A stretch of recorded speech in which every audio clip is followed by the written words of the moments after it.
లాంటి ఆడపిల్ల నేను నన్ను చిన్న చూపు చూస్తే ఊరుకోను ఎందులోని నీకు నేను తీసిపోను నా సంగతేంటో తెలుసుకోవా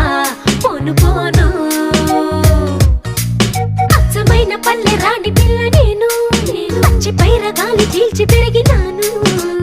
ఏరి కోరి గిల్లి కజ్జా పెట్టుకోను నిన్ను చూస్తే ఇళ్ళకు